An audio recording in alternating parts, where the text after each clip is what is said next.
सत श्री अकाल जी। तुसीं प्राइम मिनिस्टर टैलीविजन देख रहे हो। दोस्तों मैं हाँ स्वर्ण सिंह टैणा ते हर रोज़ की तरह ही प्रोग्राम खबर की खबर लैके हाजिर हाँ। पहली वड्डी खबर के वाले जाने तो पहला पंजाब के मौसम की हालबैनी लंघे कल पंजाब दे विच गर्मी रही है, लगभग 40 डिग्री तक तापमान रहा। पर मौसम विभाग ने यह गल कही है कि अज कल परसों ते चौथ 4 दिन पंजाब दे विच यानी कि 19-20 तरीक तक पंजाब दे विच मींह पैण की पूरी संभावना ते आम नालों पूरे पंजाब दे विच वध मींह पैण की संभावना ते प्रति घंटा 50 किलोमीटर प्रति घंटे की रफ्तार दे नाल तेज़ हवा भी चल सकती है, क्योंकि जिहड़ा बिपरजॉय तूफान आ इहदा असर आ जिहड़ा वो पंजाब दे विच भी महसूस किया जाऊगा। क्योंकि आप जानते भी पंजाब दे विच मौसम पिछले कुछ दिनों के बदलिया होया। राजस्थान दे विच कई थावां दे उत्ते मोहले धार मींह वरिया, गुजरात दे विच कई थावां ते मोहले धार मींह वरिया, जिहदे करके कई थावां दे उत्ते कई तरह का नुकसान भी होया। पर गल ये भी पंजाब दे विच भी इस तूफान का असर है जिहड़ा उहदे रूप दे विच मींह हनेरी झक्खड़ झुल्ला आ सकदा ते इह गल कही गई है कि 3-4 दिन पंजाब दे विच जल थल होण दी भी पूरी संभावना है। बाकी समा दसूगा बनदा की है। पर इस वक्त क्योंकि झोने की लवाई का काम पंजाब के कुछ हिस्सों में शुरू हो गया, सो उहदे करके मींह नूं जेकर आपां कहिए भी भाई बहुत पै रहा जां बहुत पऊगा तां इह कोई नुकसानदायक नहीं है, क्योंकि झोने की फसल के वास्ते ये मींह लाहेवंद ही है। मींह की इस वेले जरूरत महसूस की जाती किसान वर्ग के वलों। तो जदों हुण पानी की लोड़ है तो जेकर कुदरत का अमृत वर्गा पानी वरूगा तो मेरा ख्याल है भी धरती हेठों पानी कढ़ने की लोड़ ना पऊगी। बाकी समा दसूगा भी बनता की है। जिहड़ी पहली वड्डी खबर है वो ये है जी कि ज्ञानी हरप्रीत सिंह है जिहड़े वो अकाल तख्त साहिब के कार्यकारी जथेदार के रुतबे तो लांभे कर दिते गए आ। भावें इहदे लई शब्द वरत के लांभे कर दिते गए आ, छुट्टी कर दी गई आ, हटा दिते गए आ, जां उन्होंने आपे अहुदा छड्ड दिता जां हटवा दिता गया। सो इहदे चों कोई भी शब्द वरत लो, पर यह है जी कि वो हुण नहीं है जथेदार अकाल तख्त साहिब के कार्यकारी जथेदार, वो हुण नहीं आ। उन्होंने थां दे उत्ते ज्ञानी रघबीर सिंह ने जिहड़े वो अकाल तख्त साहिब के कार्यकारी जथेदार आ, ते जिहड़े ज्ञानी हरप्रीत सिंह आ वो तख्त श्री दमदमा साहिब के जथेदार बने रहणगे। जिहड़े ज्ञानी सुल्तान सिंह आ इन्हां नूं तख्त श्री केसगढ़ साहिब के जथेदार बना दिता गया। सो ये बहुत वड्डी तब्दीली हुई है। ये तब्दीली क्यों हुई है, ये बाबत राजनीतिक लोगों ने आपो अपने विचार है। कई लोगों का यह कहना कि ज्ञानी हरप्रीत सिंह सच्चियां ते खरियां गल्लां कर लग पे सी, जिहदे करके अकाली दल दे नाल करूरा मिलना बंद हो गया। कुछ लोगों का यह कहना जी कि वो PhD पास है, वो पढ़े लिखे आ, उन्होंने अकाली दल नूं शीशा दिखाउण दा काम कीता, जिहदे करके नाराज़गी भावें सहेड़ी गई पर परिस्थितियां तो उवें ही जिवें कि वो बयान करदे हुंदे सी। कुछ क लोगों का यह कहना कि ज्ञानी हरप्रीत सिंह अखां दिखाउण लग गए सी। सो जिन्ने मूँह ते उन्नियां गल्लां, पर गल ये कुल मिला के भी ज्ञानी हरप्रीत सिंह होरां ने बार-बार इक्को गल आखी कि इस वेले पंथ दे मसले चुकण दी लोड़ है, सारियां संप्रदावां नूं ते सिख भाईचारे नूं इकट्ठे होण दी लोड़ है। अकाली दल नूं भी राजनीति घट ते इस वेले पंथक मुद्दों की गल वध करनी चाहिए है। तो सब तो वध चर्चा उस वेले हुई सी, जां कह दईए विवाद उदों पैदा होया सी जदों ज्ञानी हरप्रीत सिंह राघव चड्ढा ते परिणीति चोपड़ा की मंगणी ते दिल्ली दे विच पहुंच गए सी। उस तो बाद चर्चा ये चली जी कि इहदी छुट्टी होनी कि होनी आ। असीं उदों इत्थे बैठ के गल कही सी इसे प्रोग्राम दे विच भी जदों कोई सिद्धांत इस रूप दे विच जनतक होया ही नहीं, जदों कोई सिद्धांत समझाया ही नहीं गया कि जिहड़े भी जथेदार साहिबान ने 5 तख्तां दे वो किसी भी जनतक समागम दे विच किसी दे जमणे ते, किसी दे विआह ते, किसी दी मंगणी ते जां कोई भी होर समागम होवे उहदे विच जा नहीं सकदे, तो फिर भाई इहदे उत्ते इतराज़ क्यों करना। जां तां नियम बने होण, शर्तां बणीआं होण तो फिर आप कहे जी इन्हां दी उलंघना करके गए हैं। जदों कोई ऐसी गल ही नहीं तो फिर बाकी मेहमानों के वांगू जेकर ज्ञानी हरप्रीत सिंह होरी भी जा आए मंगणी दे विच तां इह कोई बहुत वड्डा मुद्दा नहीं सी। पर कुछ लोगों के वल्लों इस गल नूं नुक्ता बना के पेश किया गया। मन्निया जा रहा जी कि ज्ञानी हरप्रीत सिंह की छुट्टी का एक कारण ये मंगणी दे विच जाना भी बनिया।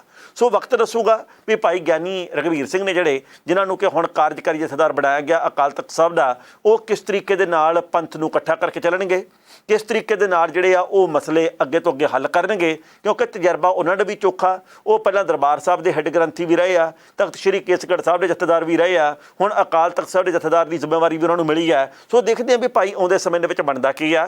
पर चर्चा बहुत वड्डे पद्धर ते आ। ज्ञानी हरप्रीत सिंह होरां दे वल्लों एक पोस्ट पाई गई है, ट्वीट किया गया असल दे विच, उहदे थल्ले जेकर सैकड़े कमेंट आ तां उहदे विचों मेरा ख्याल भी 5% भी ऐसे नहीं होने जिहड़े कि उन्हां दे खिलाफ जांदे आ। उहदे विचों बहु गिणती जिहड़े कमेंट टिप्पणियां उहदे विच ज्ञानी हरप्रीत सिंह होरां नूं सही गल कही गई है, तुसीं सही मुद्दे चुके, तुहानूं लांभे गलत किया गया, तुहानूं लांभे नहीं सी करना चाहिए, तुहानूं परे नहीं सी करना चाहिए। वख-वख लोकां ने इदां दीआं रायां पेश कीतीआं। पहलां इस रिपोर्ट का वीरवा ते फिर करांगे टिप्पणी। ਸਿੱਖਾਂ ਦੇ ਸਰਵਉੱਚ ਸ਼੍ਰੀ ਅਕਾਲ ਤਖਤ ਸਾਹਿਬ ਦੇ ਜਥੇਦਾਰ ਗਿਆਨੀ ਹਰਪ੍ਰੀਤ ਸਿੰਘ ਨੂੰ ਬਦਲ ਦਿੱਤਾ ਗਿਆ। ਉਹਨਾਂ ਦੀ ਥਾਂ ਦੇ ਉੱਤੇ ਹੁਣ ਗਿਆਨੀ ਰਘਬੀਰ ਸਿੰਘ ਅਕਾਲ ਤਖਤ ਸਾਹਿਬ ਦੇ ਨਵੇਂ ਤੇ ਸਥਾਈ ਜਥੇਦਾਰ ਹੋਣਗੇ। ਨਾਲ ਹੀ ਉਹ ਹਰਮੰਦਰ ਸਾਹਿਬ ਦੇ ਹੈੱਡ ਗ੍ਰੰਥੀ ਦੇ ਤੌਰ ਦੇ ਉੱਤੇ ਵਾਧੂ ਸੇਵਾਵਾਂ ਵੀ ਨਿਭਾਉਣਗੇ। ਤੇ ਰਘਬੀਰ ਸਿੰਘ ਹੁਣ ਤੱਕ ਤਖਤ ਸ਼੍ਰੀ ਕੇਸਗੜ੍ਹ ਸਾਹਿਬ ਦੇ ਜਥੇਦਾਰ ਸਨ। ਹੁਣ ਤਖਤ ਸ਼੍ਰੀ ਕੇਸਗੜ੍ਹ ਸਾਹਿਬ ਦੇ ਨਵੇਂ ਜਥੇਦਾਰ ਗਿਆਨੀ ਸੁਲਤਾਨ ਸਿੰਘ ਹੋਣਗੇ। ਸ਼੍ਰੋਮਣੀ ਗੁਰਦੁਆਰਾ ਪ੍ਰਬੰਧਕ ਕਮੇਟੀ ਦੀ ਅੰਤਰਿਮ ਕਮੇਟੀ ਦੀ ਐਮਰਜੈਂਸੀ ਮੀਟਿੰਗ ਦੇ ਵਿੱਚ ਇਸ ਮੁਤਲਕ ਫੈਸਲਾ ਕੀਤਾ ਗਿਆ। SGPC ਦੇ ਪ੍ਰਧਾਨ ਐਡਵੋਕੇਟ ਹਰਜਿੰਦਰ ਸਿੰਘ ਧਾਮੀ ਸਾਹਿਬ ਨੇ ਕਿਹਾ ਕਿ ਗਿਆਨੀ ਹਰਪ੍ਰੀਤ ਸਿੰਘ ਨੇ ਇਹ ਖੁਦ ਅਹੁਦਾ ਛੱਡਿਆ। ਮੀਟਿੰਗ ਤੋਂ ਪਹਿਲਾਂ ਗਿਆਨੀ ਹਰਪ੍ਰੀਤ ਸਿੰਘ ਨੇ ਉਹਨਾਂ ਨੂੰ ਫੋਨ ਦੇ ਉੱਤੇ ਦੱਸਿਆ ਤੇ ਗੱਲ ਕੀਤੀ ਹੈ। ਗਿਆਨੀ ਹਰਪ੍ਰੀਤ ਸਿੰਘ ਅਸਥਾਈ ਜਥੇਦਾਰ ਸਨ, ਯਾਨੀ ਕਿ ਕਾਰਜਕਾਰੀ, ਤੇ ਨਾਲ ਹੀ ਸ਼੍ਰੀ ਦਮਦਮਾ ਸਾਹਿਬ ਦੀਆਂ ਸੇਵਾਵਾਂ ਵੀ ਨਿਭਾ ਰਹੇ ਸਨ। ਸੋ ਸੰਗਤ ਵੀ ਸਥਾਈ ਜਥੇਦਾਰ ਚੁਣੇ ਜਾਣ ਦੀ ਮੰਗ ਕਰ ਰਹੀ ਸੀ। ਉੱਥੇ ਕੁਝ ਸਮਾਂ ਪਹਿਲਾਂ ਗਿਆਨੀ ਹਰਪ੍ਰੀਤ ਸਿੰਘ ਨੇ ਵੀ ਸਥਾਈ ਜਥੇਦਾਰ ਨਿਯੁਕਤ ਕਰਨ ਦੀ ਇੱਛਾ ਜ਼ਾਹਰ ਕੀਤੀ ਸੀ। ਬੀਤੇ ਲੰਮੇ ਸਮੇਂ ਤੋਂ ਗਿਆਨੀ ਹਰਪ੍ਰੀਤ ਸਿੰਘ ਨੂੰ ਹਟਾਉਣ ਦੀਆਂ ਕੋਸ਼ਿਸ਼ਾਂ ਜਾਰੀ ਸਨ। ਗਿਆਨੀ ਹਰਪ੍ਰੀਤ ਸਿੰਘ ਨੂੰ ਲੈ ਕੇ ਅਕਾਲੀ ਦਲ ਕਾਫੀ ਸਮੇਂ ਤੋਂ ਨਾਰਾਜ਼ ਚੱਲ ਰਿਹਾ ਸੀ। ਸਭ ਤੋਂ ਵੱਧ ਨਾਰਾਜ਼ਗੀ ਉਹਨਾਂ ਦੇ ਆਮ ਆਦਮੀ ਪਾਰਟੀ ਦੇ ਸੰਸਦ ਮੈਂਬਰ ਯਾਨੀ ਕਿ ਰਾਜ ਸਭਾ ਦੇ ਮੈਂਬਰ ਰਾਘਵ ਚੱਡਾ ਦੀ ਮੰਗਣੀ ਦੇ ਵਿੱਚ ਜਾਣ ਨੂੰ ਲੈ ਕੇ ਹੋਈ ਸੀ। ਇਸ ਤੋਂ ਇਲਾਵਾ ਗਿਆਨੀ ਹਰਪ੍ਰੀਤ ਸਿੰਘ ਲਗਾਤਾਰ ਅਕਾਲੀ ਦਲ ਦੇ ਪੰਥ ਨੂੰ ਛੱਡ ਰਾਜਨੀਤਿਕ ਹਿੱਤਾਂ ਵੱਲ ਝੁਕਾਅ ਦੇ ਉੱਤੇ ਸਵਾਲ ਖੜੇ ਕਰ ਰਹੇ ਸਨ। ਇਹਨਾਂ ਵਿਵਾਦਾਂ ਦਰਮਿਆਨ ਹੋਈਆਂ ਨਵੀਆਂ ਨਿਯੁਕਤੀਆਂ ਨੂੰ ਐਡਵੋਕੇਟ ਹਰਜਿੰਦਰ ਸਿੰਘ ਧਾਮੀ ਨੇ ਵਿਵਾਦਾਂ ਤੋਂ ਦੂਰ ਰੱਖਣ ਦੇ ਲਈ ਵੀ ਕਿਹਾ ਹੈ। ਗਿਆਨੀ ਰਘਬੀਰ ਸਿੰਘ ਦੀ ਗੱਲ ਕਰੀਏ ਤਾਂ 2017 ਤੋਂ ਪਹਿਲਾਂ ਉਹ ਦਰਬਾਰ ਸਾਹਿਬ ਦੇ ਹੈੱਡ ਗ੍ਰੰਥੀ ਸਨ। ਸ਼੍ਰੋਮਣੀ ਗੁਰਦੁਆਰਾ ਪ੍ਰਬੰਧਕ ਕਮੇਟੀ ਨੇ ਅਗਸਤ 2017 ਨੂੰ ਗਿਆਨੀ ਰਘਬੀਰ ਸਿੰਘ ਨੂੰ ਤਖਤ ਸ਼੍ਰੀ ਕੇਸਗੜ੍ਹ ਸਾਹਿਬ ਦਾ ਕਾਰਜਕਾਰੀ ਜਥੇਦਾਰ ਨਿਯੁਕਤ ਕੀਤਾ ਸੀ। ਉਦੋਂ ਉਹਨਾਂ ਤਖਤ ਸ਼੍ਰੀ ਕੇਸਗੜ੍ਹ ਸਾਹਿਬ ਦੇ ਮੁੱਖ ਗ੍ਰੰਥੀ ਗਿਆਨੀ ਫੂਲਾ ਸਿੰਘ ਦਾ ਸਥਾਨ ਲਿਆ ਸੀ, ਜਿਨ੍ਹਾਂ ਨੂੰ ਗਿਆਨੀ ਮੱਲ ਸਿੰਘ ਦੇ ਦੇਹਾਂਤ ਤੋਂ ਬਾਅਦ ਤਖਤ ਦਾ ਵਾਧੂ ਕਾਰਜਭਾਰ ਯਾਨੀ ਕਿ ਕਾਰਜਕਾਰੀ ਜਥੇਦਾਰ ਦੇ ਤੌਰ ਦੇ ਉੱਤੇ ਨਿਯੁਕਤ ਕੀਤਾ ਗਿਆ ਸੀ। 6 ਸਾਲ ਬਾਅਦ ਹੁਣ ਉਹਨਾਂ ਨੂੰ ਸ਼੍ਰੀ ਅਕਾਲ ਤਖਤ ਸਾਹਿਬ ਦੇ ਜਥੇਦਾਰ ਦਾ ਕਾਰਜਭਾਰ ਸੰਭਾਲਣ ਵਾਸਤੇ ਕਿਹਾ ਗਿਆ। ਗਿਆਨੀ ਹਰਪ੍ਰੀਤ ਸਿੰਘ ਸ਼੍ਰੀ ਅਕਾਲ ਤਖਤ ਸਾਹਿਬ ਦੇ ਕਾਰਜਕਾਰੀ ਜਥੇਦਾਰ ਸਨ। ਉਹ ਤਖਤ ਸ਼੍ਰੀ ਦਮਦਮਾ ਸਾਹਿਬ ਦੇ ਜਥੇਦਾਰ ਨੇ। ਹੁਣ ਨਵੇਂ ਫੈਸਲੇ ਤੋਂ ਬਾਅਦ ਉਹ ਦਮਦਮਾ ਸਾਹਿਬ ਦੇ ਜਥੇਦਾਰ ਬਣੇ ਰਹਿਣਗੇ ਤੇ ਬਤੌਰ ਅਕਾਲ ਤਖਤ ਜਥੇਦਾਰ ਆਖਰੀ ਸੰਬੋਧਨ ਉਹਨਾਂ ਨੇ ਆਪਰੇਸ਼ਨ ਬਲੂ ਸਟਾਰ ਦੀ ਬਰਸੀ ਦੇ ਮੌਕੇ 6 ਜੂਨ ਨੂੰ ਕੀਤਾ ਸੀ। ਇਸ ਖਬਰ ਦੇ ਉੱਤੇ ਟਿੱਪਣੀ ਕਰ ਰਹੇ ਦੋਸਤੋ, ਪਹਿਲੀ ਗੱਲ ਤਾਂ ਅਸੀਂ ਕਹਾਂਗੇ ਬਹੁਤ ਸਾਰੀਆਂ ਇਸ ਮੁਤਲਕ ਗੱਲਾਂ ਬਾਤਾਂ ਹੋ ਰਹੀਆਂ ਤੇ ਬਹੁਤ ਸਾਰੀਆਂ ਹਾਲੇ ਹੋਣੀਆਂ ਬਾਕੀ ਆ। ਹੁਣ ਸਵਾਲ ਇਹ ਪੈਦਾ ਹੁੰਦਾ ਕਿ ਜੋ ਗਿਆਨੀ ਹਰਪ੍ਰੀਤ ਸਿੰਘ ਨੇ ਸਮੇਂ-ਸਮੇਂ ਦੇ ਉੱਤੇ ਮੁੱਦੇ ਚੁੱਕੇ ਕਿ ਅਕਾਲੀ ਦਲ ਨੂੰ ਆਹ ਕੁਝ ਕਰਨਾ ਚਾਹੀਦਾ, ਆਹ ਕੁਝ ਨਹੀਂ ਕਰਨਾ ਚਾਹੀਦਾ, ਇਸ ਰੂਪ 'ਚ ਵਿਚਰਨਾ ਚਾਹੀਦਾ, ਆਹ ਬਿਲਕੁਲ ਨਹੀਂ ਗਲਤੀ ਕਰਨੀ ਚਾਹੀਦੀ, ਇਸ ਤਰੀਕੇ ਨਾਲ ਇਕੱਠੇ ਹੋ ਕੇ ਹਮਲਾ ਮਾਰਨਾ ਚਾਹੀਦਾ, ਪੰਥਕ ਮੁੱਦੇ ਚੁੱਕਣੇ ਚਾਹੀਦੇ ਆ, ਪਿੰਡਾਂ ਦੇ ਵੱਲ ਮੁਹਾਰਾ ਮੋੜਨੀਆਂ ਚਾਹੀਦੀਆਂ, ਪਿੰਡਾਂ ਦੇ ਵੱਲ ਜਾ ਕੇ ਵਸਣਾ ਚਾਹੀਦਾ, ਪਿੰਡਾਂ ਦੇ ਵਿੱਚ ਜਾ ਕੇ ਆਪਣੀ ਗੱਲ ਕਹਿਣੀ ਚਾਹੀਦੀ ਹੈ, ਕਿਉਂਕਿ ਉਹਨਾਂ ਦਾ ਕਹਿਣਾ ਸੀ ਕਿ ਪਿੰਡਾਂ ਦੇ ਵਿੱਚ ਹੀ ਸਾਡੀ ਅਸਲ ਗੱਲ ਹੈ ਤੇ ਪਿੰਡਾਂ ਤੋਂ ਬਿਨਾਂ ਅਸੀਂ ਸਰਵਾਈਵ ਨਹੀਂ ਕਰ ਸਕਦੇ, ਅੱਗੇ ਨਹੀਂ ਵੱਧ ਸਕਦੇ। ਕੀ ਉਹਨਾਂ ਦੀ ਗੈਰ ਹਾਜ਼ਰੀ ਦੇ ਵਿੱਚ ਯਾਨੀ ਕਿ ਲਾਂਭੇ ਤਾਂ ਉਹਨਾਂ ਨੂੰ ਕਰ ਦਿੱਤਾ ਗਿਆ, ਪਰ ਕੀ ਹੁਣ ਉਹਨਾਂ ਗੱਲਾਂ ਦੇ ਉੱਤੇ ਅਮਲ ਕੀਤਾ ਜਾਊ ਜਾਂ ਉਹ ਗੱਲਾਂ ਵਿਸਾਰ ਦਿੱਤੀਆਂ ਜਾਣਗੀਆਂ? ਕਿਉਂਕਿ ਵੱਡੀ ਗਿਣਤੀ ਦੇ ਵਿੱਚ ਲੋਕ ਇਹ ਗੱਲ ਕਹਿੰਦੇ ਵੀ ਗਿਆਨੀ ਹਰਪ੍ਰੀਤ ਸਿੰਘ ਹੋਰਾਂ ਨੇ ਗਲਤ ਇਹਦੇ ਵਿੱਚ ਕੀ ਕਿਹਾ ਸੀ, ਪਰ ਇਹ ਵਕਤ ਦੱਸੂਗਾ ਵੀ ਗਿਆਨੀ ਰਘਬੀਰ ਸਿੰਘ ਆ ਜਿਹੜੇ ਉਹ ਕਿਸ ਤਰੀਕੇ ਦੇ ਨਾਲ ਸਭ ਨੂੰ ਲੈ ਕੇ ਨਾਲ ਚੱਲਦੇ ਆ। ਜਿਹੜੇ ਵੀ ਪਿਛਲੇ ਕੁਝ ਸਮੇਂ ਦੇ ਵਿੱਚ ਘੱਟ ਜਾਂ ਵੱਧ ਵਿਵਾਦ ਪੈਦਾ ਹੋਏ ਉਹਨਾਂ ਨੂੰ ਕਿਵੇਂ ਮੁਕਤੀ ਹਾਸਲ ਕਰਦੇ ਜਾਂ ਕਿਵੇਂ ਉਹਨਾਂ ਨੂੰ ਪਰੇ ਕਰਕੇ ਤੇ ਸਾਰਿਆਂ ਨੂੰ ਏਕੇ ਦੀ ਤੰਦ ਦੇ ਵਿੱਚ ਬੰਨ੍ਹ ਕੇ ਰੱਖਣ ਦੀ ਕੋਸ਼ਿਸ਼ ਕਰਦੇ ਆ। ਅਕਾਲੀ ਦਲ ਕਿਸ ਤਰੀਕੇ ਨਾਲ ਸਰਵਾਈਵ ਕਰਦਾ, ਕਿਸ ਤਰੀਕੇ ਦੇ ਨਾਲ ਤਖਤਾਂ ਦੇ ਜਥੇਦਾਰ ਸਾਹਿਬਾਨ ਆਪਣੀਆਂ ਜ਼ਿੰਮੇਵਾਰੀਆਂ ਨਿਭਾਉਂਦੇ ਆ। ਸੋ ਇਹ ਬਹੁਤ ਵੱਡੀ ਜ਼ਿੰਮੇਵਾਰੀ ਗਿਆਨੀ ਰਘਬੀਰ ਸਿੰਘ ਹੋਰਾਂ ਦੇ ਉੱਤੇ ਪਈ ਆ। ਦੇਖਾਂਗੇ ਵੀ ਉਹ ਕਿਸ ਤਰੀਕੇ ਦੇ ਨਾਲ ਆਪਣੀ ਜ਼ਿੰਮੇਵਾਰੀ ਨੂੰ ਅਦਾ ਕਰਦੇ ਆ। ਪਰ ਅਕਾਲ ਤਖਤ ਸਾਹਿਬ ਦੇ ਜਥੇਦਾਰ ਦਾ ਬਹੁਤ ਉੱਚਾ ਤੇ ਸੁੱਚਾ ਰੁਤਬਾ, ਸਮੇਂ-ਸਮੇਂ ਦੇ ਉੱਤੇ ਬਹੁਤ ਸਾਰੇ ਸਵਾਲ ਵੀ ਪੈਦਾ ਹੋਏ ਆ। ਇਹ ਉਹ ਦੌਰ ਆ ਜਦੋਂ ਇੱਕ ਤਖਤ ਸਾਹਿਬ ਦੇ ਦੋ ਜਥੇਦਾਰ ਵਿਚਰ ਰਹੇ ਆ। ਉਹਦੇ ਵਿੱਚ ਇੱਕ ਸਰਬੱਤ ਖਾਲਸਾ ਦੇ ਵਿੱਚ ਚੁਣੇ ਗਏ ਜਥੇਦਾਰ ਆ, ਇੱਕ ਇਹ ਆ ਜਿਹੜੇ ਚੁਣੇ ਜਾਂਦੇ ਵੱਖ-ਵੱਖ ਤਖਤਾਂ ਦੇ ਜਥੇਦਾਰ ਸਾਹਿਬਾਨ। ਸਾਡੇ ਲਈ ਭਾਵੇਂ ਇਹ ਦੋਵੇਂ ਜਥੇਦਾਰ ਸਾਹਿਬਾਨ ਆ ਜਿਹੜੇ ਉਹ ਸਤਿਕਾਰਯੋਗ ਹੋਣ, ਪਰ ਸਮੇਂ-ਸਮੇਂ ਦੇ ਉੱਤੇ ਕੌਮ ਦੇ ਵਿੱਚ ਦੁਬਿਧਾ ਜ਼ਰੂਰ ਪੈਦਾ ਹੋਈ ਆ। ਕਦੇ ਇਹ ਗੱਲ ਕਹੀ ਗਈ ਆ ਵੀ ਜਿਹੜੇ ਇਹ ਚੁਣੇ ਜਾਂਦੇ ਆ ਇਹ ਕੁਛ ਨਹੀਂ, ਕਦੇ ਇਹ ਗੱਲ ਕਹੀ ਜਾਂਦੀ ਵੀ ਸਰਬੱਤ ਖਾਲਸਾ ਵਾਲੇ ਕੁਝ ਨਹੀਂ। ਸੋ ਇਹ ਹੈ ਜੀ ਕਿ ਇਸ ਮਸਲੇ ਦੇ ਉੱਤੇ ਭੰਬਲ ਭੂਸੇ ਦੂਰ ਹੋਣੇ ਚਾਹੀਦੇ ਆ ਤੇ ਏਕੇ ਦੀ ਤੰਦ ਦੇ ਵਿੱਚ ਪਰੁੰਨੇ ਰਹਿਣਾ ਚਾਹੀਦਾ। ਸਮੇਂ-ਸਮੇਂ ਦੇ ਉੱਤੇ ਮੈਨੂੰ ਜ਼ਾਤੀ ਤੌਰ ਦੇ ਉੱਤੇ ਗਿਆਨੀ ਹਰਪ੍ਰੀਤ ਸਿੰਘ ਹੋਰਾਂ ਦੀਆਂ ਕੁਝ ਗੱਲਾਂ ਇਹ ਚੰਗੀਆਂ ਲੱਗੀਆਂ ਕਿ ਸਾਨੂੰ ਏਕੇ ਦੇ ਵਿੱਚ ਵੱਝ ਕੇ ਰਹਿਣਾ ਚਾਹੀਦਾ ਤੇ ਇਨਸਾਫ ਫੇਰ ਮਿਲਦਾ ਹੈ। ਜੇਕਰ ਅਸੀਂ ਏਕੇ ਦੇ ਵਿੱਚ ਵੱਝ ਕੇ ਨਾ ਰਹਾਂਗੇ ਤਾਂ ਇਨਸਾਫ ਦੀ ਆਸ ਨਹੀਂ ਕਰਨੀ ਚਾਹੀਦੀ। ਤੇ ਇਹ ਗੱਲ ਸੱਚੀ ਵੀ ਆ। ਅੱਜ ਕਿੰਨੀਆਂ ਸੰਪਰਦਾਵਾਂ, ਅੱਜ ਕਿੰਨੇ ਹੀ ਇਸ ਵੇਲੇ ਧਰਮ ਦੇ ਪ੍ਰਚਾਰਕ ਆ, ਅੱਜ ਕਿੰਨੇ ਹੀ ਇਸ ਵੇਲੇ ਬਹੁਤ ਵੱਡੀ ਗਿਣਤੀ ਦੇ ਵਿੱਚ ਰਾਗੀ, ਢਾਡੀ, ਕਵਿਸ਼ਰ, ਗ੍ਰੰਥੀ ਸਿੰਘ ਤੇ ਹੋਰ ਜਿਹੜੀਆਂ ਸ਼ਖਸੀਅਤਾਂ ਨੇ ਧਾਰਮਿਕ, ਪਰ ਇਸ ਦੇ ਬਾਵਜੂਦ ਬਹੁਤ ਵੱਡੀਆਂ ਚੁਣੌਤੀਆਂ ਸਮੇਂ-ਸਮੇਂ ਤੇ ਦਰਪੇਸ਼ ਆਈਆਂ। ਅਸੀਂ ਸਭ ਦਾ ਸਤਿਕਾਰ ਕਰਦੇ ਹਾਂ, ਪਰ ਗੱਲ ਇਹ ਆ ਵੀ ਜੇਕਰ ਏਕੇ ਦੇ ਵਿੱਚ ਨਾ ਹੋਵਾਂਗੇ ਤਾਂ ਮਸਲਿਆਂ ਦੇ ਹੱਲ ਕਿਵੇਂ ਹੋਣਗੇ? ਗਿਆਨੀ ਹਰਪ੍ਰੀਤ ਸਿੰਘ ਇੱਕ ਪਾਸੇ ਹੁਣ, ਪਰ ਗੱਲ ਇਹ ਵੀ ਮੁੱਦੇ ਉੱਡੇ ਦੇ ਉੱਡੇ ਆ। ਇਹਨਾਂ ਮੁੱਦਿਆਂ ਦਾ ਹੱਲ ਕੌਣ ਤੇ ਕਿਵੇਂ ਕਰੂਗਾ ਤੇ ਕਦੋਂ ਹੋਊਗਾ, ਇਹ ਵਕਤ ਦੇ ਗਰਭ ਦੇ ਵਿੱਚ ਲੁਕੀ ਹੋਈ ਗੱਲ ਹੈ। ਇਸ ਗੱਲ ਦੇ ਉੱਤੇ ਚਰਚਾ ਹਾਲੇ ਵੀ ਜਾਰੀ ਹੈ ਕਿ ਬੀਬੀ ਸਰਬਜੀਤ ਕੌਰ ਮਾਣੂਕੇ ਦੇ ਉੱਤੇ ਜਿਹੜੇ ਕਥਿਤ ਤੌਰ ਦੇ ਉੱਤੇ ਕੋਠੀ ਤੇ ਕਬਜ਼ਾ ਕਰਨ ਦੇ ਦੋਸ਼ ਲੱਗੇ, ਕੀ ਉਹ ਸਹੀ ਸਨ ਜਾਂ ਉਹ ਗਲਤ ਸਨ? ਕੀ ਬੀਬੀ ਜੀ ਦੇ ਵੱਲੋਂ ਜਿਹੜੀਆਂ ਚਾਬੀਆਂ ਵਾਪਸ ਕੀਤੀਆਂ ਗਈਆਂ ਕਰਮ ਸਿੰਘ ਹੋਰਾਂ ਨੂੰ, ਇਹ ਉਹਨਾਂ ਨੂੰ ਕਰਨੀਆਂ ਚਾਹੀਦੀਆਂ ਸੀ ਜਾਂ ਜਿਹੜੇ ਬਜ਼ੁਰਗ ਮਾਤਾ ਜੀ ਕੈਨੇਡਾ ਤੋਂ ਆਏ ਆ ਆਪਣੀ ਨੂੰਹ ਦੇ ਸਮੇਤ, ਇਹ ਉਹਨਾਂ ਦੀ ਕੋਠੀ ਹੈ ਤੇ ਉਹਨਾਂ ਦੇ ਹੱਥ ਦੇ ਵਿੱਚ ਇਹ ਚਾਬੀਆਂ ਦੇ ਦੇਣੀਆਂ ਚਾਹੀਦੀਆਂ ਸੀ? ਬੀਬੀ ਮਾਣੂਕੇ ਗੱਲ ਕਹਿੰਦੇ ਵੀ ਜਿਨ੍ਹਾਂ ਤੋਂ ਮੈਂ ਕੋਠੀ ਕਿਰਾਏ ਤੇ ਲਈ ਉਹਨਾਂ ਨੂੰ ਚਾਬੀਆਂ ਵਾਪਸ ਕਰਤੀਆਂ। ਪ੍ਰੋਪਰਟੀ ਇਹ ਵਿਵਾਦਤ ਆ ਤੇ ਇਸ ਮਸਲੇ ਦੇ ਉੱਤੇ ਜੋ ਵੀ ਹੋਊਗਾ ਇਹ ਆਪਸ ਦੇ ਵਿੱਚ ਦੋਵੇਂ ਧਿਰਾਂ ਜਾਣਨ, ਸਾਡਾ ਇਹਦੇ ਵਿੱਚ ਕੁਝ ਲੈਣ ਦੇਣ ਨਹੀਂ ਆ। ਜਿਹੜੀ ਪੀੜਤ ਧਿਰ ਹੈ ਜਿਹੜੀ ਕੈਨੇਡਾ ਦੇ ਵਿੱਚੋਂ ਆਈ ਆ, ਉਹਨਾਂ ਨੇ ਹਾਈ ਕੋਰਟ ਦਾ ਦਰਵਾਜ਼ਾ ਖੜਕਾਉਣ ਦੀ ਗੱਲ ਕਹੀ ਆ ਤੇ ਇਹ ਵੀ ਪਤਾ ਲੱਗਾ ਜੀ ਕਿ ਕੁਝ ਕੁ ਨਕਲੀ ਕਾਗਜ਼ਾਤ ਬਣਾਏ ਗਏ ਆ। ਜਿਹੜੀ ਪੀੜਤ ਧਿਰ ਆ ਉਹਨੇ ਇਹ ਗੱਲ ਕਹੀ ਆ ਵੀ ਦੂਜੀ ਧਿਰ ਨੇ ਜਿਹਦੇ ਕੋਲੇ ਚਾਬੀਆਂ ਗਈਆਂ ਉਹਨਾਂ ਨੇ ਨਕਲੀ ਕਾਗਜ਼ਾਤ ਬਣਾ ਲਏ ਆ। ਦੂਜੀ ਧਿਰ ਇਹ ਗੱਲ ਕਹਿੰਦੀ ਵੀ ਭਾਈ ਅਸੀਂ ਹੀ ਇੱਥੋਂ ਦੇ ਮਾਲਕਾਨਾ ਹੱਕ ਵਾਲੇ ਆ। ਸੋ ਸਮਾਂ ਬਿਆਨ ਕਰੂਗਾ ਵੀ ਇਸ ਮਾਮਲੇ ਦੇ ਵਿੱਚ ਨਵਾਂ ਮੋੜ ਕਿਹੜਾ ਆਉਂਦਾ, ਪਰ ਇਸ ਮਾਮਲੇ ਦੇ ਉੱਤੇ ਵੱਟੀ ਹੋਈ ਚੁੱਪ ਵੱਖ-ਵੱਖ ਲੋਕਾਂ ਦੀ, ਕਿਸਾਨ ਜਥੇਬੰਦੀਆਂ ਤੋਂ ਬਿਨਾਂ ਬਾਕੀ ਵੱਖ-ਵੱਖ ਲੋਕਾਂ ਦੀ ਚੁੱਪ ਹੈ। ਇਹਦੇ ਉੱਤੇ ਕਈ ਤਰ੍ਹਾਂ ਦੇ ਸਵਾਲ ਖੜੇ ਹੋਏ ਆ। ਹੁਣ ਵਿਰੋਧੀ ਪਾਰਟੀਆਂ ਵੀ ਗੱਲ ਕਹਿਣੀਆਂ ਕਿ ਪੰਜਾਬ ਦੇ ਮੁੱਖ ਮੰਤਰੀ ਸਾਹਿਬ ਤੋਂ ਲੈ ਕੇ NRI ਮਾਮਲਿਆਂ ਦੇ ਮੰਤਰੀ ਸਾਹਿਬ ਤੋਂ ਲੈ ਕੇ ਬਾਕੀ ਸਾਰੇ ਜਿਹੜੇ ਸੀਨੀਅਰ ਮੰਤਰੀ ਸਾਹਿਬਾਨ ਨੇ, ਸਤਿਕਾਰਯੋਗ ਨੇ, ਉਹਨਾਂ ਨੂੰ ਇਸ ਮਾਮਲੇ ਦੇ ਉੱਤੇ ਆਪਣੀ ਗੱਲ ਰੱਖ ਦੇਣੀ ਚਾਹੀਦੀ ਹੈ ਤੇ ਉਹ ਕਦੋਂ ਰੱਖੀ ਜਾਊਗੀ ਇਹ ਵਕਤ ਬਿਆਨ ਕਰੂਗਾ। ਪਰ ਇਸ ਮਾਮਲੇ ਦੇ ਉੱਤੇ ਸੁਖਪਾਲ ਸਿੰਘ ਖਹਿਰਾ ਤੇ ਪ੍ਰਤਾਪ ਸਿੰਘ ਬਾਜਵਾ ਨੇ ਸ਼ਬਦਕ ਵਾਰ ਕੀਤੇ ਆ। ਉਹਨਾਂ ਨੇ ਕਿਹਾ ਜੀ ਕਿ ਆਮ ਆਦਮੀ ਪਾਰਟੀ ਤਾਂ ਕਹਿੰਦੀ ਹੈ ਜੀ ਕਿ NRI ਭਾਈਚਾਰੇ ਨੂੰ ਇਨਸਾਫ ਦੇਣ ਦੇ ਵਾਸਤੇ ਅਸੀਂ ਦਿਨ ਰਾਤ ਇੱਕ ਕਰ ਰਹੇ ਹਾਂ। ਇਹ ਸਾਡਾ ਆਪਣਾ ਭਾਈਚਾਰਾ, ਇਹਨਾਂ ਨੂੰ ਪੰਜਾਬ ਦੇ ਵਿੱਚ ਆਉਣ ਤੋਂ ਰੋਕ ਕੋਈ ਨਹੀਂ ਸਕਦਾ। ਇਹਨਾਂ ਦਾ ਹੀ ਪੰਜਾਬ ਆ, ਇਹਨਾਂ ਨੇ ਪੰਜਾਬ ਦੀ ਤਰੱਕੀ 'ਚ ਬੜਾ ਯੋਗਦਾਨ ਪਾਇਆ। ਤੁਸੀਂ ਇੱਥੇ ਆਓ ਤੇ ਪੂੰਜੀ ਨਿਵੇਸ਼ ਕਰੋ। ਤੁਹਾਡਾ ਆਪਣਾ ਪੰਜਾਬ ਤੁਹਾਨੂੰ ਉਡੀਕ ਰਿਹਾ। ਤੁਹਾਨੂੰ ਪੰਜਾਬ ਦੇ ਵਿੱਚ ਆ ਕੇ ਖੱਜਲ ਖੁਆਰ ਬਿਲਕੁਲ ਨਹੀਂ ਹੋਣ ਦਿੱਤਾ ਜਾਊਗਾ। ਤੁਹਾਡੀਆਂ ਜ਼ਮੀਨਾਂ ਦੇ ਉੱਤੇ, ਤੁਹਾਡੀਆਂ ਕੋਠੀਆਂ ਤੇ ਦੁਕਾਨਾਂ ਤੇ ਮਕਾਨਾਂ ਦੇ ਉੱਤੇ ਕੋਈ ਕਬਜ਼ਾ ਨਹੀਂ ਕਰ ਸਕੂਗਾ। ਪਰ ਉਹਨਾਂ ਨੇ ਇਹ ਗੱਲ ਕਹੀ ਹੈ ਜੀ ਕਿ ਇੱਥੇ ਤਾਂ ਵਿਧਾਇਕਾਂ ਦੇ ਉੱਤੇ ਹੀ ਦੋਸ਼ ਲੱਗ ਗਏ ਵੀ ਭਾਈ ਇਹਨਾਂ ਨੇ ਕੋਠੀ ਦੇ ਉੱਤੇ ਕਬਜ਼ਾ ਕਰ ਲਿਆ। ਹੁਣ ਸਵਾਲ ਇਹ ਪੈਦਾ ਹੁੰਦਾ ਵੀ ਸੁਖਪਾਲ ਸਿੰਘ ਖਹਿਰਾ ਹੋਰੀ ਕਹਿੰਦੇ ਆ ਵੀ ਭਾਈ ਤੁਸੀਂ ਕਬਜ਼ਾ ਕਰ ਲਿਆ, ਉਹ ਕਹਿੰਦੇ ਮੈਂ ਚਾਬੀਆਂ ਮੋੜ ਦਿੱਤੀਆਂ। ਤੇ ਸੁਖਪਾਲ ਸਿੰਘ ਖਹਿਰਾ ਉੱਤਰ ਇਹ ਦਿੰਦੇ ਜੀ ਕਿ ਚਲੋ ਚਾਬੀਆਂ ਮੋੜ ਦਿੱਤੀਆਂ, ਪਰ ਦੋਸ਼ ਤਾਂ ਇਹ ਵੀ ਲੱਗੇ ਆ ਵੀ ਭਾਈ ਇਹਨਾਂ ਨੇ ਕੋਠੀ ਵਿਚਲੇ ਸਮਾਨ ਨੂੰ ਤਬਦੀਲ ਕਰ ਦਿੱਤਾ ਤੇ ਇੱਕ ਕਿਰਾਏਦਾਰ ਕੋਠੀ ਵਿਚਲੇ ਪਏ ਸਮਾਨ ਨੂੰ ਤਬਦੀਲ ਕਰਨ ਦਾ ਹੱਕ ਕਿਵੇਂ ਰੱਖਦਾ? ਫਿਰ ਸੁਖਪਾਲ ਸਿੰਘ ਖਹਿਰਾ ਨੇ ਕੱਲ ਇਹ ਗੱਲ ਕਹੀ ਆ, ਉਹ ਕਹਿੰਦੇ ਦੇਖੋ ਬੀਬੀ ਮਾਣੂਕੇ ਨੇ ਮੇਰੇ ਤੇ ਦੋਸ਼ ਲਾਏ ਵੀ ਤੂੰ ਜ਼ਮੀਨ ਦੱਬੀ ਆ, ਜ਼ਮੀਨ ਛੱਡੇ। ਇਹ CBI ਤੋਂ ਪੜਤਾਲ ਕਰਵਾ ਲੈਣ ਮੈਂ ਜ਼ਮੀਨ ਕਿਹੜੀ ਦੱਬੀ ਆ, ਇਹ ਪੜਤਾਲ ਕਰਵਾਉਣ ਵੀ ਕਿੱਥੇ ਕਿੱਥੇ ਜ਼ਮੀਨ ਦੱਬੀ ਆ ਮੈਂ। ਜੇਕਰ ਮੈਂ ਕਿਤੇ ਜ਼ਮੀਨ ਦੱਬੀ ਆ ਤਾਂ ਭਾਈ ਮੈਂ ਜ਼ਮੀਨ ਛੱਡਣ ਨੂੰ ਤਿਆਰ ਆ, ਜਾਂ ਮੇਰੇ ਉੱਤੇ ਜਿਹੜੀ ਵੀ ਕਾਰਵਾਈ ਕਰਨੀ ਆ ਜਾਂ ਜਿਹੜੇ ਵੀ ਮੇਰੇ ਸਜ਼ਾ ਮਿਲਦੀ ਆ ਮੈਂ ਉਹ ਖਿੜੇ ਮੱਥੇ ਕਬੂਲ ਕਰੂੰਗਾ। ਪ੍ਰਤਾਪ ਸਿੰਘ ਬਾਜਵਾ ਨੇ ਵੀ ਇਹ ਗੱਲ ਕਹੀ ਆ ਵੀ ਸੁਖਪਾਲ ਸਿੰਘ ਖਹਿਰਾ ਦੇ ਵੱਲੋਂ ਜੇਕਰ ਜ਼ਮੀਨ ਦੱਬੀ ਗਈ ਹੈ ਤਾਂ CBI ਤੋਂ ਪੜਤਾਲ ਕਰਵਾ ਲੈਣੀ ਚਾਹੀਦੀ ਹੈ। ਸੁਖਪਾਲ ਸਿੰਘ ਖਹਿਰਾ ਵੀ ਇਹ ਗੱਲ ਕਹਿੰਦੇ ਆ ਵੀ CBI ਤੋਂ ਪੜਤਾਲ ਹੋਣੀ ਚਾਹੀਦੀ ਆ। ਉਹ ਕਹਿੰਦੇ ਮੈਂ ਜ਼ਮੀਨ ਦੱਬੀ ਕੋਈ ਨਹੀਂ, ਇਹ ਤਾਂ ਬੇਰੋੜੀ ਗੱਲ ਕੀਤੀ ਜਾ ਰਹੀ ਹੈ। ਸੋ ਕੀ ਸੱਚੀ ਮੁੱਚੀ CBI ਤੋਂ ਪੜਤਾਲ ਹੋਊਗੀ ਜਾਂ ਇਹ ਗੱਲਾਂ ਆਉਂਦੇ ਸਮੇਂ ਦੇ ਵਿੱਚ ਠੰਡੇ ਬਸਤੇ ਦੇ ਵਿੱਚ ਪੈ ਜਾਣੀਆਂ, ਇਹ ਵੀ ਵਕਤ ਨੇ ਬਿਆਨ ਕਰਨਾ। ਪਰ ਇੱਕ ਗੱਲ ਬੜੀ ਸਾਫ਼ ਤੇ ਸਪਸ਼ਟ ਹੈ ਵੀ ਅੱਜ ਕੋਠੀ ਦੇ ਉੱਤੇ ਕਥਿਤ ਕਬਜ਼ੇ ਵਾਲੀ ਗੱਲ ਹੈ ਜਿਹੜੀ, ਇਹ ਬਹੁਤ ਵੱਡੇ ਪੱਧਰ ਦੇ ਉੱਤੇ ਮੀਡੀਆ ਦੇ ਵਿੱਚ ਛਾਈ ਹੋਈ ਆ। ਇਹਨੇ ਬਹੁਤ ਵੱਡੇ ਪੱਧਰ ਦੇ ਉੱਤੇ ਵਿਵਾਦ ਸਹੇੜੇ ਹੋਏ ਆ। ਮੈਂ ਨਹੀਂ ਕਹਿੰਦਾ ਵੀ ਬੀਬੀ ਮਾਣੂਕੇ ਜਿਹੜੇ ਉਹਨਾਂ ਨੇ 100% ਦੀ ਗੱਲ ਸਹੀ ਕਹੀ ਹੈ, ਨਾ ਮੈਂ ਕਹਿੰਦਾ ਉਹਨਾਂ ਨੇ ਗਲਤ ਕਹੀ ਹੈ। ਉਹਨਾਂ ਨੇ ਜੋ ਪੱਖ ਰੱਖਣਾ ਸੀ ਆਪਣਾ ਪੱਖ ਰੱਖਤਾ। ਸਾਡੇ ਲਈ ਉਹ ਵੀ ਸਤਿਕਾਰਯੋਗ ਆ, ਬਾਕੀ ਸਾਰੇ ਲੋਕ ਵੀ ਸਤਿਕਾਰਯੋਗ ਆ।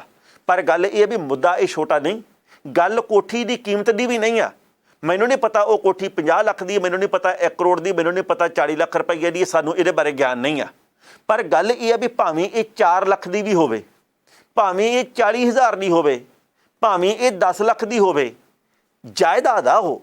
ਤੇ ਜਿਹਦੀ ਵੀ ਜਾਇਦਾਦ ਆ ਤੇ ਉਹਨੂੰ ਆਪਣੀਆਂ ਇੱਟਾਂ ਨਾਲ, ਆਪਣੀ ਮਿੱਟੀ ਨਾਲ, ਆਪਣੀ ਕੰਧਾਂ ਦੇ ਨਾਲ, ਆਪਣੀਆਂ ਛੱਤਾਂ ਦੇ ਨਾਲ ਮੋਹ ਕਿੰਨਾ ਹੁੰਦਾ, ਇਹ ਓਨਾ ਹੀ ਹੁੰਦਾ ਜਿੰਨਾ ਸਾਨੂੰ ਆਪਣੀਆਂ ਛੱਤਾਂ ਦੇ ਨਾਲ ਆ। ਤੇ ਜੇਕਰ ਤੁਹਾਡੇ ਸਾਡੇ ਘਰ ਦੇ ਉੱਤੇ ਕੋਈ ਵੀ ਕਬਜ਼ਾ ਕਰ ਲਵੇ ਜਾਂ ਸਾਨੂੰ ਪਤਾ ਹੀ ਨਾ ਹੋਵੇ ਵੀ ਭਾਈ ਕੌਣ ਜਾਲੀ ਕਾਗਜ਼ਾਤ ਬਣਾ ਕੇ ਉਹਦੇ ਵਿੱਚ ਰਹੀ ਜਾਂਦਾ, ਤਾਂ ਫਿਰ ਇਹ ਦੇਖੋ ਵੀ ਮਾਲਕ ਦੇ ਮਨ ਦੇ ਉੱਤੇ ਕੀ ਬੀਤਦੀ ਹੋਊਗੀ। ਕਰਮ ਸਿੰਘ ਦੇ ਵੱਲੋਂ ਇਹ ਦਾਅਵਾ ਕੀਤਾ ਜਾ ਰਿਹਾ ਕੋਠੀ ਮੇਰੀ ਆ। ਇਸ ਪਰਿਵਾਰ ਦੇ ਵੱਲੋਂ ਗੱਲ ਕਹੀ ਜਾ ਰਹੀ ਕੋਠੀ ਮੇਰੀ ਆ। ਮਾਣਯੋਗ ਅਦਾਲਤ ਦੇ ਵਿੱਚ ਜਦੋਂ ਕੇਸ ਚਲਾ ਗਿਆ ਤੇ ਇਹ ਨਹੀਂ ਪਤਾ ਵੀ ਕਿੰਨਾ ਸਮਾਂ ਲੱਗ ਜੇ। ਪਰ ਕਿਸਾਨ ਜਥੇਬੰਦੀਆਂ ਇਹ ਗੱਲ ਕਹਿਣੀਆਂ ਵੀ ਭਾਈ ਅਸੀਂ ਇਸ ਪਰਿਵਾਰਕ ਮੈਂਬਰਾਂ ਦੇ ਨਾਲ ਜਿਹੜੀ ਕਿ ਨੂੰਹ ਸੱਸ ਆ ਉਹਦੇ ਹੱਕ ਦੇ ਵਿੱਚ ਖੜੇ ਆ ਤੇ ਕੋਠੀ ਤੋਂ ਕਬਜ਼ਾ ਅਸੀਂ ਹਟਵਾ ਕੇ ਰਹਾਂਗੇ। ਸੋ ਇਹ ਉਹ ਵੇਲਾ ਜਦੋਂ ਆਮ ਆਦਮੀ ਪਾਰਟੀ ਨੂੰ ਸਖਤ ਸਟੈਂਡ ਲੈਣ ਦੀ ਲੋੜ ਆ। ਪੰਜਾਬ ਦੇ ਮੁੱਖ ਮੰਤਰੀ ਸਾਹਿਬ ਤੋਂ ਆਸ ਕਰਦੇ ਆ ਸਾਰੇ ਲੋਕ ਵੀ ਭਾਈ ਉਹ ਇਸ ਮਾਮਲੇ ਦੇ ਵਿੱਚ ਦੁੱਧ ਦਾ ਦੁੱਧ ਤੇ ਪਾਣੀ ਦਾ ਪਾਣੀ ਕਰ ਦੇਣਗੇ, ਭਾਵੇਂ ਕੋਈ ਵੀ ਹੋਵੇ। ਜੇਕਰ ਫੌਜਾ ਸਿੰਘ ਸਰਾਰੀ ਦੇ ਉੱਤੇ ਕਾਰਵਾਈ ਹੋ ਸਕਦੀ ਆ, ਹੋਰਨਾਂ ਤੇ ਹੋ ਸਕਦੀ ਆ, ਤਾਂ ਫਿਰ ਭਾਈ ਭਾਵੇਂ ਕਰਮ ਸਿੰਘ ਗਲਤ ਆ ਤੇ ਭਾਵੇਂ ਕੋਈ ਹੋਰ ਗਲਤ ਆ, ਇੱਕ ਜਿਹੜਾ ਵੀ ਹੱਕਦਾਰ ਹੈਗਾ ਇਸ ਕੋਠੀ ਦਾ, ਜਿਹੜਾ ਸੱਚੇ ਮੁੱਚੇ ਹੱਕਦਾਰ ਹੈ, ਜਿਹਦੀ ਇਹ ਕੋਠੀ ਹੈ, ਉਹਨੂੰ ਇਹਦੀਆਂ ਚਾਬੀਆਂ ਮਿਲ ਜਾਣ ਤੇ ਦੂਜੇ ਨੂੰ ਬਣਦੀ ਸਜ਼ਾ ਮਿਲ ਜਾਵੇ। ਸਮੇਂ ਦੀ ਲੋੜ ਇਹ ਆ। ਸੋ ਇਹਦੀ ਪੜਤਾਲ ਗੰਭੀਰ ਤੌਰ ਦੇ ਉੱਤੇ ਹੋਣੀ ਚਾਹੀਦੀ ਆ। ਡੂੰਘੇ ਨਤੀਜੇ ਇਹਦੇ ਆਉਣ ਦੀ ਸੰਭਾਵਨਾ ਹੈਗੀ ਆ। ਜੇਕਰ ਨਤੀਜੇ ਆ ਗਏ ਤਾਂ ਆਮ ਆਦਮੀ ਪਾਰਟੀ ਦੀ ਭੱਲ ਵਿਦੇਸ਼ਾਂ ਦੇ ਵਿੱਚ ਬਰਕਰਾਰ ਰਹੂਗੀ। ਪਰ ਜੇਕਰ ਇਹ ਮਾਮਲਾ ਇਵੇਂ ਠੰਡੇ ਬਸਤੇ ਦੇ ਵਿੱਚ ਜਿਵੇਂ ਕਿ ਪੈ ਜੇ ਰਿਹਾ ਹੁਣ, ਤੇ ਜੇਕਰ ਇਹ ਪੱਕੇ ਤੌਰ ਤੇ ਬਸ ਪੈ ਗਿਆ ਠੰਡੇ ਬਸਤੇ ਦੇ ਵਿੱਚ, ਤਾਂ ਫਿਰ NRI ਭਾਈਚਾਰੇ ਦਾ ਭਰੋਸਾ ਟੁੱਟ ਜਾਣਾ। ਉਹਨਾਂ ਨੇ ਇਹ ਗੱਲ ਸੋਚਣੀ ਹੈ ਵੀ ਯਾਰ ਪੰਜਾਬ ਦੇ ਵਿੱਚ ਆਈਏ ਕਿ ਨਾ ਆਈਏ। ਉਹਨਾਂ ਨੇ ਇਹ ਗੱਲ ਕਹਿਣੀ ਵੀ ਆਪਦੇ ਘਰ ਦੇ ਵਿੱਚ ਕਿਰਾਏਦਾਰ ਭਾਈਏ ਕਿ ਨਾ ਭਾਈਏ। ਉਹਨਾਂ ਨੇ ਇਹ ਗੱਲ ਕਹਿਣੀ ਯਾਰ ਪੰਜਾਬ ਦੇ ਵਿੱਚ ਪੂੰਜੀ ਨਿਵੇਸ਼ ਕਰੀਏ ਕਿ ਨਾ ਕਰੀਏ। ਉਹਨਾਂ ਦੇ ਮਨ ਦੇ ਵਿੱਚ ਸਵਾਲ ਨਹੀਂ ਪੈਦਾ ਹੋਣੇ ਚਾਹੀਦੇ। ਭਗਵੰਤ ਮਾਨ ਸਾਹਿਬ ਤੋਂ ਬਹੁਤ ਵੱਡੀਆਂ ਆਸਾਂ, ਉਹਨਾਂ ਨੇ ਬਹੁਤ ਸਾਰੇ ਕੰਮ ਕੀਤੇ। ਲੋਕ ਇਹ ਗੱਲ ਕਹਿੰਦੇ, ਮੇਰੀ ਬਹੁਤ ਸਾਰੇ ਲੋਕਾਂ ਨਾਲ ਗੱਲ ਹੋਈ ਹੈ ਲੰਘੇ ਕੱਲ੍ਹ। ਉਹਨਾਂ ਨੇ ਕਿਹਾ ਜੀ ਕਿ ਇਸ ਮਾਮਲੇ ਦੇ ਉੱਤੇ ਸਪਸ਼ਟ ਕਰ ਦੇਣਾ ਚਾਹੀਦਾ ਵੀ ਆਹ ਦੇਖੋ ਜੀ, ਇਹਦੀ ਕੋਠੀ ਸੀ, ਭਾਵੇਂ ਸਾਡਾ ਕੋਈ ਆਪਣਾ ਸੀ, ਭਾਵੇਂ ਕੋਈ ਬਗਾਨਾ ਸੀ, ਉਹ ਮਾਰਿਆ ਭੜਕਾ ਕੇ ਉਹਨੂੰ ਪਰੇ, ਤੇ ਜਿਨ੍ਹਾਂ ਦੀ ਕੋਠੀ ਹੈ ਉਹਨਾਂ ਦੇ ਹੱਥ ਦੇ ਵਿੱਚ ਚਾਬੀਆਂ ਆ ਗਈਆਂ। ਤੇ ਅਸੀਂ ਧੰਨਵਾਦ ਕਰਦੇ ਹਾਂ ਵੀ ਮੀਡੀਆ ਨੇ ਸਾਡਾ ਸਾਥ ਵੀ ਦਿੱਤਾ ਤੇ ਲੋਕਾਂ ਨੇ ਸਾਡਾ ਸਾਥ ਦਿੱਤਾ, ਤੇ ਦੁੱਧ ਦਾ ਦੁੱਧ ਤੇ ਪਾਣੀ ਦਾ ਪਾਣੀ ਉਹਨਾਂ ਨੂੰ ਕਰਕੇ ਦਿਖਾ ਦੇਣਾ ਚਾਹੀਦਾ ਜੀ। ਖਬਰਾਂ ਇਹ ਆਉਣ ਲੱਗ ਪਈਆਂ ਕਿ ਬੀਬੀ ਪ੍ਰਨੀਤ ਕੌਰ, ਜਿਹੜੇ ਕਿ ਪਟਿਆਲਾ ਤੋਂ ਲੋਕ ਸਭਾ ਦੇ ਮੈਂਬਰ ਨੇ, ਬਹੁਤ ਜਲਦ BJP ਦੇ ਵਿੱਚ ਸ਼ਾਮਲ ਹੋ ਸਕਦੇ ਆ। ਹੁਣ ਕਈ ਸੱਜਣੇ ਗੱਲ ਕਹਿਣਗੇ ਵੀ ਉਹ ਤਾਂ ਸ਼ਾਮਲ ਹੈਗਾ ਹੀ ਆ। ਦੇਖੋ, ਇੱਕ ਤਾਂ ਹੈਗੇ ਹੀ ਆ, ਇੱਕ ਹੋ ਜਾਣੇ ਆ, ਇਹਦੇ ਵਿੱਚ ਫਰਕ ਬਹੁਤ ਆ। ਹੈਗੇ ਹੀ ਆ ਸਾਡੇ ਅੰਦਾਜ਼ੇ ਦੇ ਰੂਪ ਦੇ ਵਿੱਚ ਆ ਵੀ ਉਹ ਹੈਗੇ ਹੀ ਇੱਕ ਤਰੀਕੇ ਦੇ ਨਾਲ, ਪਰ ਉਹ ਹੋ ਜਾਣੇ ਆ ਇਹ ਆਉਂਦੇ ਸਮੇਂ ਦੇ ਵਿੱਚ ਪ੍ਰੈਕਟੀਕਲ ਦੇ ਰੂਪ ਦੇ ਵਿੱਚ ਹੋਊਗਾ। ਕਿਉਂਕਿ ਉਹਨਾਂ ਦੇ ਪਤੀ ਦੇਵ ਕੈਪਟਨ ਅਮਰਿੰਦਰ ਸਿੰਘ, ਸੁਪੁੱਤਰ ਤੇ ਧੀ ਰਾਣੀ, ਉਹ ਇਸ ਵੇਲੇ BJP ਦੇ ਵਿੱਚ ਆ। ਬੀਬੀ ਪ੍ਰਨੀਤ ਕੌਰ ਦੇ ਬਾਰੇ ਅਸੀਂ ਪਹਿਲਾਂ ਵੀ ਇਹ ਗੱਲ ਕਹੀ ਸੀ ਕਿ ਜਾਣ ਨੂੰ ਤਾਂ ਉਹ ਭਾਵੇਂ ਕੱਲ੍ਹ ਨੂੰ ਚਲੇ ਜਾਣ BJP ਦੇ ਵਿੱਚ, ਉਹਨਾਂ ਨੇ ਮਨ ਦੀ ਮੌਜ ਆ। ਪਰ ਜੇਕਰ 6 ਮਹੀਨੇ ਸੀਟ ਕੋਈ ਖਾਲੀ ਰਹਿ ਜਾਂਦੀ ਆ ਤਾਂ ਫਿਰ ਉਹਦੇ ਉੱਤੇ ਜ਼ਿਮਨੀ ਚੋਣ ਹੁੰਦੀ। ਜੇਕਰ ਕਿਸੇ ਦੀ ਮੌਤ ਹੋ ਜੇ, ਕੋਈ ਪਾਰਟੀ ਬਦਲ ਜੇ, ਕੋਈ ਆਪਣਾ ਅਹੁਦੇ ਤੋਂ ਅਸਤੀਫਾ ਦੇ ਜਾਵੇ, ਜਾਂ ਕਿਸੇ ਨੂੰ ਸਜ਼ਾ ਹੋ ਜਾਵੇ, ਤੇ ਫਿਰ ਉਹ ਜਿਹੜੀ ਸੀਟ ਹੁੰਦੀ ਆ, ਉਹ ਭਾਵੇਂ ਵਿਧਾਨ ਸਭਾ ਦੀ ਤੇ ਭਾਵੇਂ ਲੋਕ ਸਭਾ ਦੀ ਆ, ਉੱਥੇ ਜ਼ਿਮਨੀ ਚੋਣ ਹੁੰਦੀ ਹੈ। 6 ਮਹੀਨੇ ਦੇ ਵਿੱਚ ਉਹਨੂੰ ਪੁਰ ਕਰਨਾ ਜ਼ਰੂਰੀ ਹੁੰਦਾ। ਸੋ ਹਾਲੇ ਲੋਕ ਸਭਾ ਦੀਆਂ ਚੋਣਾਂ ਦੇ ਵਿੱਚ 10-11 ਮਹੀਨੇ ਬਾਕੀ ਆ। ਇਸ ਕਰਕੇ ਮੈਨੂੰ ਜ਼ਾਤੀ ਤੌਰ ਤੇ ਲੱਗਦਾ ਵੀ ਜਦੋਂ 6 ਮਹੀਨੇ ਬਾਕੀ ਰਹਿ ਗਏ ਤੇ ਫਿਰ ਉਸ ਵੇਲੇ ਹੀ ਬੀਬੀ ਪ੍ਰਨੀਤ ਕੌਰ BJP ਦੇ ਵਿੱਚ ਜਾਣਗੇ। ਇਹ ਅੰਦਾਜ਼ੇ ਕਿਉਂ ਲੱਗਣੇ ਸ਼ੁਰੂ ਹੋਏ? ਇਹਦੇ ਪਿੱਛੇ ਕਾਰਨ ਕੀ ਆ? ਇਹਦੇ ਪਿੱਛੇ ਕਾਰਨ ਅਸਲ ਦੇ ਵਿੱਚ ਇਹ ਆ ਕਿ ਬੀਬੀ ਪ੍ਰਨੀਤ ਕੌਰ, ਕੈਪਟਨ ਅਮਰਿੰਦਰ ਸਿੰਘ ਤੇ ਪਰਿਵਾਰ ਦੇ ਬਾਕੀ ਜੀ JP ਨੱਡਾ, ਜਿਹੜੇ ਕਿ BJP ਦੇ ਰਾਸ਼ਟਰੀ ਪ੍ਰਧਾਨ ਨੇ, ਉਹਨਾਂ ਨੂੰ ਜਾ ਕੇ ਦਿੱਲੀ ਦੇ ਵਿੱਚ ਮਿਲੇ ਆ। ਬੀਬੀ ਪ੍ਰਨੀਤ ਕੌਰ ਮੇਰਾ ਖਿਆਲ ਆ ਵੀ ਸਪਸ਼ਟ ਤੌਰ ਦੇ ਉੱਤੇ BJP ਦੇ ਨੇਤਾਵਾਂ ਦੇ ਨਾਲ ਹੁਣੇ ਹੀ ਮਿਲਣਾ ਸ਼ੁਰੂ ਕਰ ਚੁੱਕੇ ਆ। ਇਸ ਤੋਂ ਪਹਿਲਾਂ ਨਹੀਂ ਸੀ। ਅੰਦਾਜ਼ੇ ਇਸ ਗੱਲ ਦੇ ਲੱਗ ਰਹੇ ਆ ਕਿ ਸ਼ਾਇਦ ਇਹਨਾਂ ਦੀ ਬੇਟੀ ਦੇ ਵੱਲੋਂ, ਬੀਬੀ ਜੈ ਇੰਦਰ ਕੌਰ ਦੇ ਵੱਲੋਂ ਇਹ ਚੋਣ ਲੜੀ ਜਾਵੇ। BJP ਦੇ ਵੱਲੋਂ ਸ਼ਾਇਦ ਉਹ ਚੋਣ ਲੜਨ ਪਟਿਆਲਾ ਤੋਂ 2024 ਵਾਲੀ ਲੋਕ ਸਭਾ ਦੀ। ਸਮਾਂ ਦੱਸੂਗਾ ਵੀ ਭਾਈ ਉਦੋਂ ਕਿਹੜੇ ਕੂਣੀ ਮੋੜ ਆਉਂਦੇ ਆ, ਕੀ ਬਣਦਾ ਕੀ ਨਹੀਂ ਬਣਦਾ। ਪਰ ਬੀਬੀ ਪ੍ਰਨੀਤ ਕੌਰ ਨੂੰ ਕਾਂਗਰਸ ਦੇ ਵਿੱਚੋਂ ਕੱਢਣ ਦੀ ਮੰਗ ਵੀ ਕੀਤੀ ਗਈ ਆ। ਕਾਂਗਰਸੀਆਂ ਨੇ ਲੈਟਰ ਹੈਡ ਦੇ ਉੱਤੇ ਲਿਖ ਕੇ ਹਾਈ ਕਮਾਨ ਨੂੰ ਵੀ ਭੇਜਿਆ। ਬੀਬੀ ਪ੍ਰਨੀਤ ਕੌਰ ਨੇ ਵੀ ਇਹ ਗੱਲ ਕਹੀ ਸੀ ਵੀ ਤੁਹਾਡੀ ਮਰਜ਼ੀ ਹੈ, ਮੈਂ ਥੋੜੀ ਪਾਰਟੀ ਛੱਡੀ ਆ, ਤੁਹਾਡੀ ਮਰਜ਼ੀ ਆ। ਪਤੀ ਦੇਵ ਦੀ ਆਪਦੀ ਇੱਛਾ, ਮੇਰੀ ਆਪਦੀ ਇੱਛਾ। ਉਹ BJP ਦੇ ਵਿੱਚ ਆ, ਮੈਂ ਕਾਂਗਰਸ ਦੇ ਵਿੱਚ ਆ, ਫਿਰ ਕੀ ਹੋ ਗਿਆ? ਮੈਂ ਕਾਂਗਰਸ ਦੀ ਸੱਚੀ ਸਿਪਾਹੀ ਹਾਂ। ਪਰ ਲੱਗਦਾ ਇਹ ਹੈ ਜੀ ਕਿ ਉਹ ਬਹੁਤ ਜਲਦ BJP ਦੇ ਵਿੱਚ ਚਲੇ ਜਾਣਗੇ ਤੇ BJP ਪੰਜਾਬ ਦੇ ਵਿੱਚ ਵੱਖ-ਵੱਖ ਨੇਤਾਵਾਂ ਦੇ ਉੱਤੇ ਡੋਰੇ ਪਾਉਣ ਦੀਆਂ ਪੂਰੀਆਂ ਕੋਸ਼ਿਸ਼ਾਂ ਦੇ ਵਿੱਚ ਹੈ। ਇਹ ਵੀ ਪਤਾ ਲੱਗਾ ਵੀ ਇੱਕ ਨਹੀਂ 2 ਮੈਂਬਰ ਪਾਰਲੀਮੈਂਟ, ਜਿਨ੍ਹਾਂ ਦੇ ਵਿੱਚ ਇੱਕ ਬੀਬੀ ਪ੍ਰਨੀਤ ਕੌਰ ਵੀ ਹੈ ਤੇ ਇੱਕ ਹੋਰ ਮੈਂਬਰ ਪਾਰਲੀਮੈਂਟ ਆ, ਜਿਹੜੇ ਕਿ ਆਉਂਦੇ ਸਮੇਂ ਦੇ ਵਿੱਚ BJP ਦੇ ਪਾਲੇ ਦੇ ਵਿੱਚ ਹੋਣਗੇ। ਪਰ ਜਦੋਂ 6 ਮਹੀਨੇ ਰਹਿ ਗਏ ਵੋਟਾਂ ਦੇ ਵਿੱਚ, ਸ਼ਾਇਦ ਉਸ ਵਕਤ ਇਹ ਉਧਰਲੇ ਪਾਸੇ ਜਾਣਗੇ। ਸੋ BJP ਦੇ ਵੱਲੋਂ ਪੰਜਾਬ ਦੇ ਵਿੱਚ 2024 ਦੀਆਂ ਤਿਆਰੀਆਂ ਕੀਤੀਆਂ ਜਾ ਰਹੀਆਂ। ਕਿ ਕੈਪਟਨ ਅਮਰਿੰਦਰ ਸਿੰਘ ਦਾ ਗੜ੍ਹ, ਜਿਹੜਾ ਕਿ ਪਟਿਆਲਾ ਖੇਤਰ ਕਿਸੇ ਵੇਲੇ ਗੜ੍ਹ ਰਿਹਾ, ਮੈਂ ਰਿਹਾ ਸ਼ਬਦ ਤਾਂ ਵਰਤਦਾ ਕਿਉਂਕਿ ਕੈਪਟਨ ਅਮਰਿੰਦਰ ਸਿੰਘ ਐਤਕੀ ਇੱਥੇ ਜਲਵਾ ਪੇਸ਼ ਨਹੀਂ ਕਰ ਸਕੇ ਵਿਧਾਨ ਸਭਾ ਦੀ ਚੋਣ ਦੇ ਵਿੱਚ। ਉਹ ਆਪ ਹਾਰੇ ਆ। ਉਹਨਾਂ ਦੀ ਪਾਰਟੀ ਦੇ ਸਾਰੇ ਉਮੀਦਵਾਰਾਂ ਦੀਆਂ ਜ਼ਮਾਨਤਾਂ ਜ਼ਬਤ ਹੋਈਆਂ। ਸੋ ਇਸ ਕਰਕੇ ਕੀ ਉਹ ਆਪਣੇ ਗੜ੍ਹ ਨੂੰ ਬਚਾ ਸਕਣਗੇ? ਇਹ ਉਹ ਗੜ੍ਹ ਆ ਜਿੱਥੇ ਕਿ ਐਤਕੀ ਗਹਿ ਗੱਚ ਮੁਕਾਬਲਾ ਹੋਊਗਾ, ਕਿਉਂਕਿ ਐਤਕੀ ਵੱਖ-ਵੱਖ ਸੀਟਾਂ ਦੇ ਉੱਤੇ ਤਿੱਖੇ ਮੁਕਾਬਲੇ ਹੋਣ ਦੀ ਆਸ ਆ ਪੰਜਾਬ ਦੇ ਵਿੱਚ। ਸਮਾਂ ਬਿਆਨ ਕਰੂਗਾ ਬਣਦਾ ਕੀ ਹੈ। ਪਰ BJP ਦੀ ਕੋਸ਼ਿਸ਼ ਇਹ ਹੈ ਵੀ ਅਸੀਂ ਸਿਰਮੌਰ ਨੇਤਾ, ਸਿਟਿੰਗ MP, ਸਾਬਕਾ MP, ਸਾਬਕਾ ਵਿਧਾਇਕ, ਵਰਤਮਾਨ ਵਿਧਾਇਕ, ਜਿੰਨੇ ਵੀ ਪੱਟ ਸਕਦੇ ਨਾਲ ਆਪਣੇ ਜੋੜ ਲਈਏ। ਆਮ ਆਦਮੀ ਪਾਰਟੀ ਕਹਿੰਦੀ ਸਾਡੇ ਵਰਗਾ ਕੋਈ ਨਹੀਂ, ਕਾਂਗਰਸ ਕਹਿੰਦੀ ਅਸੀਂ ਕਮਾਲ ਕਰ ਲੈਣੀ ਆ, ਅਕਾਲੀ ਦਲ ਦੇ ਵੱਲੋਂ ਕਿਹਾ ਜਾ ਰਿਹਾ ਜੀ ਕਿ ਬਸਪਾ ਨਾਲ ਗੱਠਜੋੜ ਬੜਾ ਨਿਆਰਾ, ਅਸੀਂ ਕਮਾਲਾਂ ਕਰਕੇ ਦਿਖਾਵਾਂਗੇ। ਵਕਤ ਦੱਸੂਗਾ 13 ਦੇ ਵਿੱਚੋਂ 13 ਕੌਣ ਲੈ ਜਾਂਦਾ, ਜਾਂ 13 ਦੇ ਵਿੱਚੋਂ 3 ਸੀਟਾਂ ਕੌਣ ਲੈ ਜਾਂਦਾ, ਜਾਂ 13 ਦੇ ਵਿੱਚੋਂ 0 ਕੌਣ ਲੈ ਜਾਂਦਾ, ਜਾਂ 13 ਦੇ ਵਿੱਚੋਂ ਅੱਧੀਆਂ ਪਚੱਧੀਆਂ ਕੌਣ ਲੈ ਕੇ ਜਾਂਦਾ। ਜਿਵੇਂ ਜਿਵੇਂ ਜਾਣਕਾਰੀ ਆਊਗੀ ਆਉਂਦੇ ਸਮੇਂ ਦੇ ਵਿੱਚ ਸਭ ਦੇ ਸਾਹਮਣੇ ਆਉਂਦੀ ਰਹਿਣੀ ਆ। ਫਿਲਹਾਲ ਇੱਥੇ ਰੁਕਣਾ ਪੈਣਾ, ਵਕਤ ਦੀ ਘਾਟ ਰੁਕਣ ਦਾ ਇਸ਼ਾਰਾ ਕਰ ਰਹੀ ਹੈ। ਕੱਲ੍ਹ ਨੂੰ ਇਸੇ ਵੇਲੇ ਖਬਰ ਦੀ ਖਬਰ ਲੈ ਕੇ ਫਿਰ ਹਾਜ਼ਰ ਹੋਵਾਂਗੇ। ਉਦੋਂ ਤੱਕ ਲਈ ਆਗਿਆ ਦਿਓ। ਤੁਹਾਡਾ ਬਹੁਤ ਬਹੁਤ ਧੰਨਵਾਦ।